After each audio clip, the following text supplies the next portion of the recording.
Naiuwi na nga natin dito sa Bataan ang aming unang first car.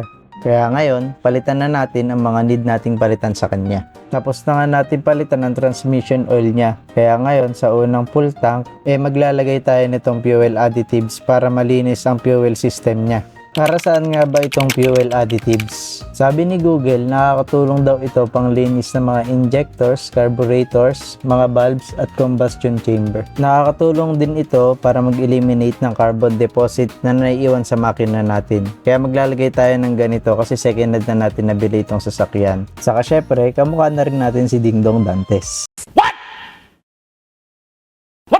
Pagkatapos nga pala natin magpa-full tank, demiretso na kami dito sa malapit na talyer sa amin. Magpapapalit kasi tayo ng gulong sa harapan kasi nagkaroon siya ng bukol pagka-uwi namin galing Nueva. Ito na pala ng mga ilalagay natin guys. Bali pagkatapos nila ilagay ng gulong guys, ilalagay nila dito sa kanilang balancer. Pagkatapos mag-balance at nag-0-0 na nga, ikakabit ang gulong at ganun lang kabilis guys. Tapos na nila ng dalawang gulong.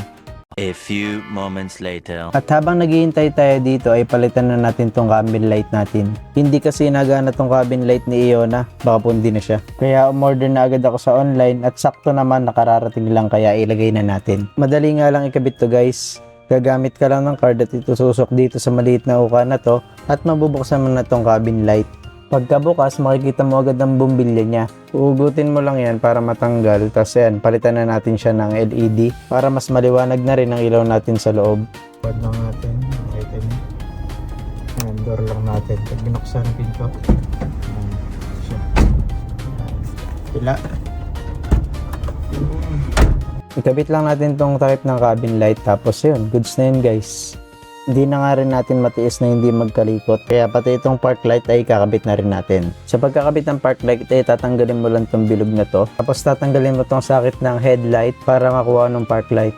T10 nga pala size na itong park light na to guys. Kaya pag order kayo, order lang kayo ng T10 na bulb.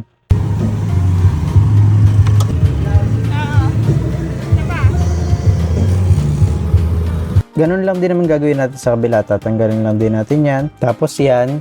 Tapos yung park light socket. Tapos yung palitan na rin natin ng T10. Kaya mo ko ilaw ah.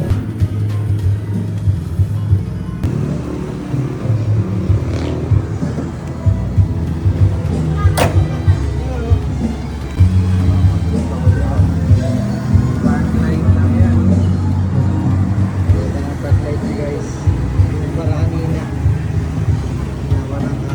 Ayun. Kitang-kita na siya.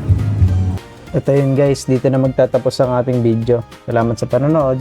Another day, another kalikot na naman.